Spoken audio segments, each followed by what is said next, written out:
Friends, आपके अपने channel cooking with एकता में आपका बहुत बहुत स्वागत है। आज हम बनाएंगे पालक के पकौड़े।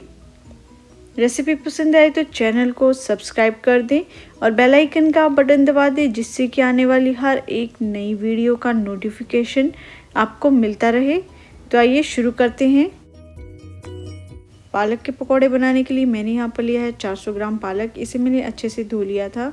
इसके अलावा हमें चाहिए 200 ग्राम के करीब बेसन, 1 बड़ा चम्मच अदरक और लहसुन का पेस्ट, 2 हरी मिर्च। अगर आप तीखा खाना ज़्यादा पसंद करते हैं तो मिर्च थोड़ी और ज़्यादा डाल सकते हैं, 1 छोटा चम्मच अजवाइन, 1 बड़ा चम्मच धनिया पाउडर, 1/4 चम्मच लाल मिर्च पाउडर, 1/4 चम्मच हल्दी, नमक स्वाद अनुसार, और हमें चाहिए होगा तलने के लिए तेल।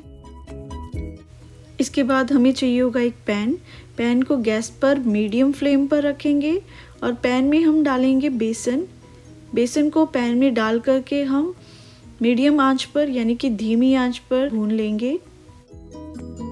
बेसन भूनते समय हमें ध्यान रखना है कि हमें इसे लगातार कड़छी से हिलाते रहना है, नहीं तो ये जल भी सकता है। बेसन को हमने 5 से 6 मिनट के लिए मीडियम फ्लेम पर भून लिया है। अभी के लिए बेसन को हम साइड पर रख देंगे। उसके बाद पालक को रफली चॉप्ड कर देंगे। ये देखिए, इस तरह से रफली चॉप किया है मैंने। पालक को काटने के बाद हम इसमें डालेंगे अजवाइन, धनिया पाउडर, लाल मिर्च पाउडर, हल्दी और नमक स्वादानुसार, और उसके बाद डालेंगे हम अदरक और लहसुन का पेस्ट, साथ ही डाल देंगे लाल मिर्च। इसके बाद भुने हुए बेसन को हम पालक में डाल करके मिक्स करना शुरू करेंगे। इसके लिए सबसे पहले हम 2 बड़े चम्मच डाल करके इसे पहले अच्छे से मिक्स कर लेंगे। ये देखिए, इस तरह से मिक्स करना है।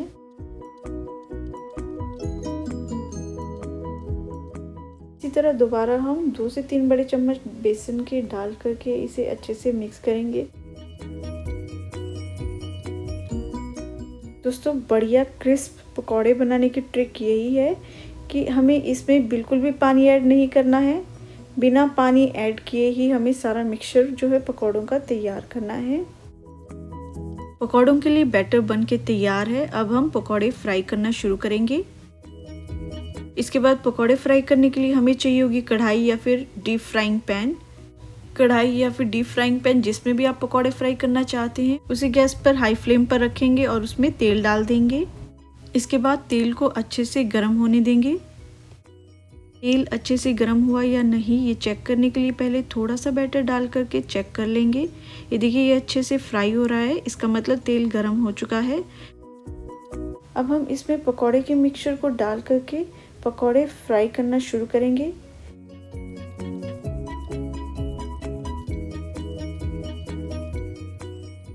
ध्यान रखिए, पकौड़े तलने के लिए जो तेल है वो ठंडा नहीं होना चाहिए। अगर तेल ठंडा होगा तो पकौड़े तेल बहुत ज़्यादा सोक करेंगे और क्रिस्पी भी नहीं बनेंगे। पकौड़े डाल करके हम उसे गोल्डन ब्राउन होने तक फ्राई कर लेंगे।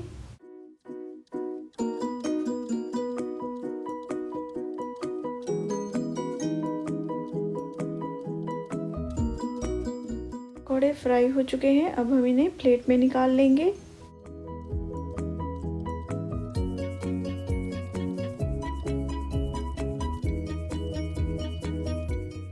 गर्मा गर्म क्रिस्पी क्रंची पालक के पकौड़े बनके तैयार है। इन्हें हमने केचप के साथ सर्व किया है। आप चाहें तो इसे अपनी मनपसंद हरी चटनी, इमली की चटनी या मूली की चटनी किसी के साथ भी खा सकते हैं। ये बहुत ही स्वाद बने हैं।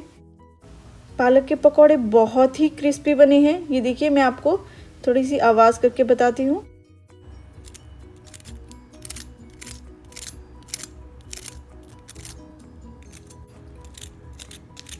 तो देखा दोस्तों आपने, कितने बढ़िया क्रिस्पी बने हैं हमारे पकौड़े। इसके साथ एक चाय की प्याली हो जाए तो मज़ा ही आ जाए। ऐसे बढ़िया क्रिस्पी पकौड़े बनाने की टिप यही है कि बेसन को हल्का सा रोस्ट करना है और बिना पानी ऐड किए ही हमें जो पालक के पकौड़ों का बैटर तैयार करना है। तो देखा दोस्तों आपने, कितना आसान है पालक के पकौड़े बनाना और बहुत ही जल्दी भी बन जाते हैं। रेसिपी आपको पसंद आई तो इसे ज़्यादा से ज़्यादा लोगों के साथ लाइक, शेयर और चैनल को सब्सक्राइब कर दें, सब्सक्राइब करना बिल्कुल फ्री है और बेल आइकन का बटन दबा दें जिससे कि आने वाली हर एक नई वीडियो का नोटिफिकेशन आपको मिलता रहे। Thanks for watching. Happy cooking.